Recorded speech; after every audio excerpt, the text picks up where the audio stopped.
जैन साथियों, आपका अपने यूट्यूब चैनल में हार्दिक स्वागत है।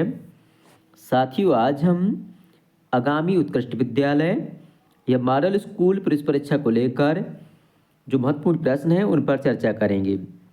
साथ ही इस भाग में हमने वर्ष 2024 का पेपर लिया हुआ है और इसके प्रश्न हम जानेंगे।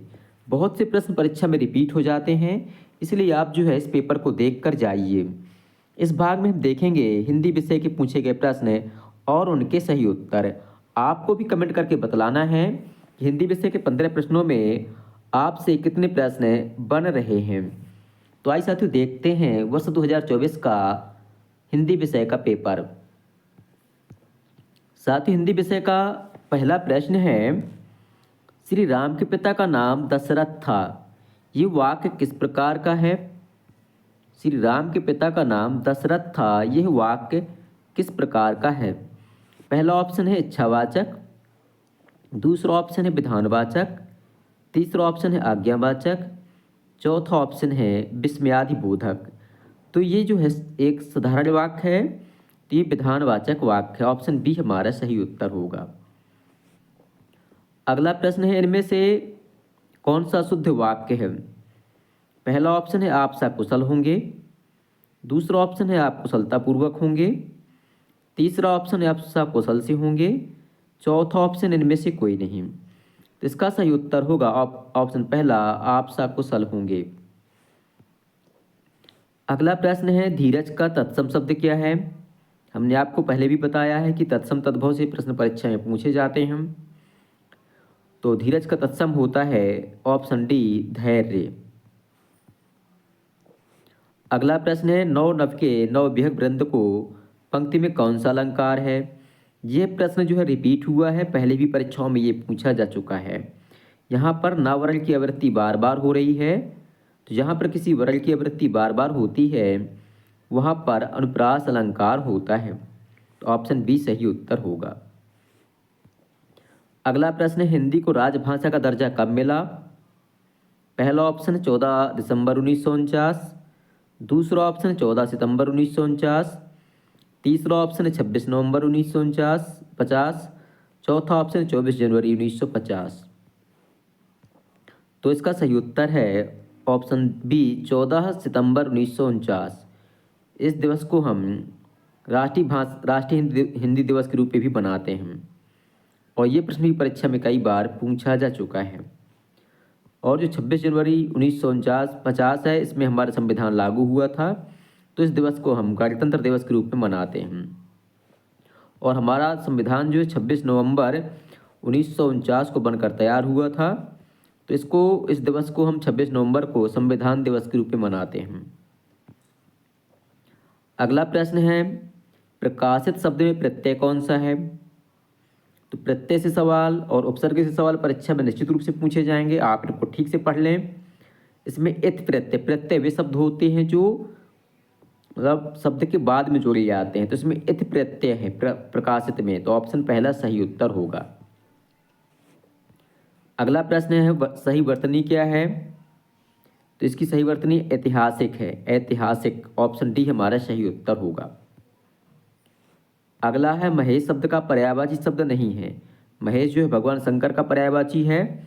पूछ रहा है इनमें से कौन सा महेश का पर्यायवाची शब्द नहीं है? तो पर्यायवाची शब्द से और विलोम शब्दों से भी सवाल परीक्षा में पूछे जाते हैं।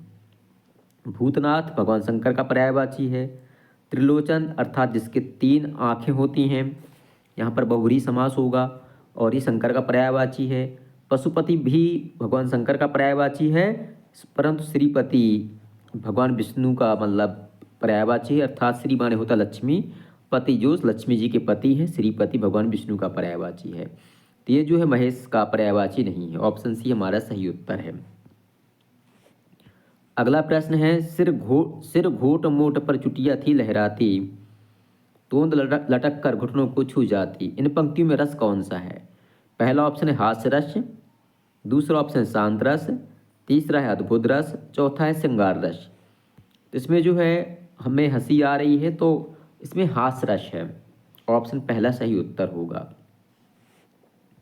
अगला प्रश्न है, लाल टमाटर बहुत स्वादिष्ट होते हैं, इनमें विशेष क्या है? टमाटर है कि लाल है, स्वादिष्ट है, बहुत है। तो विशेषण और विशेष, इसमें जिस शब्द की विशेषता बताई जा रही है उसे विशेष्य कहते हैं। जैसे टमाटर की विशेषता बताई जा रही है कि टमाटर कैसे हैं, लाल हैं, तो टमाटर यहाँ हो गया विशेष्य और विशेषण हो गया लाल। तो इसका सही उत्तर होगा ऑप्शन पहला, टमाटर विशेष्य है। अगला प्रश्न है अधिकरण कारक की विभक्ति क्या है। कारक से भी प्रश्न पूछे जाए गए हैं, तो आपको कारक और उनके चिन्ह भी याद कर लेना है। तो इसकी विभक्ति है में पर, ऑप्शन पहला सही उत्तर होगा। अगला प्रश्न है धुआंधार जलप्रपात किस नदी से संबंधित है। यह प्रश्न परीक्षा में 2 से 3 बार पहले भी पूछा जा चुका है। तो पहला ऑप्शन है यमुना नदी, दूसरा ऑप्शन है गंगा नदी, तीसरा ऑप्शन है ताप्ती, चौथा ऑप्शन है नर्मदा नदी।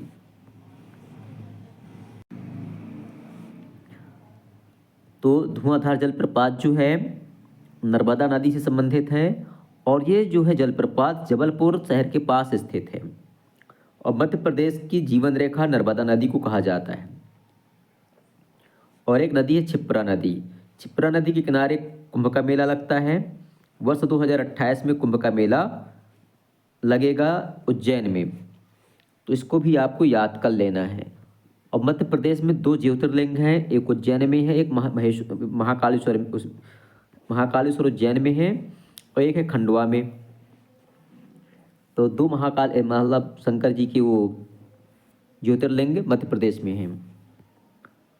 और गंगा जो है भारत की सबसे लंबी नदी है। अगला प्रश्न है कृतज्ञ शब्द का विलोम क्या है। इस प्रश्न का उत्तर आपको हमें कमेंट बॉक्स में बताना है कि इसका विलोम क्या है, सर्वज्ञ है कि कृतज्ञ है, अनभिज्ञ है, दानवीर है। कृतज्ञ का अर्थ होता है जो किए गए उपकार को माने। अनेक शब्दों में एक शब्द ही परीक्षाएं पूछे जाते हैं, तो आप उनको भी याद कर लें। अगला प्रश्न है ऊधो का ना लेना ना माधो का देना लोकोक्ति का अर्थ क्या है।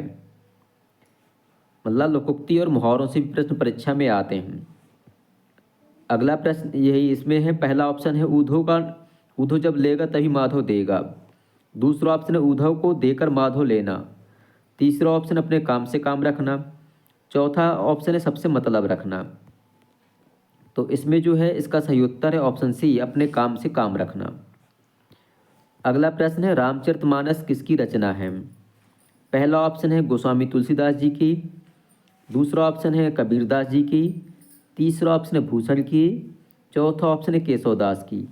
आपको इस प्रश्न का उत्तर भी हमें कमेंट बॉक्स में बताना है, इसका सही उत्तर क्या है। और साथ ही आपको ये भी बताना है कि इन 15 प्रश्नों में आपसे कितने प्रश्न बन रहे हैं। ये आपका एक टेस्ट जैसा है, आपको अंदाज हो गया होगा कि आपकी तैयारी कैसी है। तो इस प्रकार से आपको वीडियो पसंद आए तो वीडियो को लाइक करें, अपने साथियों के साथ शेयर करें और हमारे चैनल को सब्सक्राइब करना बिल्कुल भी ना भूलें, ताकि आगे आने वाला अपडेट आपको समय से मिल सके और आपकी तैयारी बहुत अच्छे से हो सके और आपका चयन इस परीक्षा में हो सके। बहुत बहुत धन्यवाद।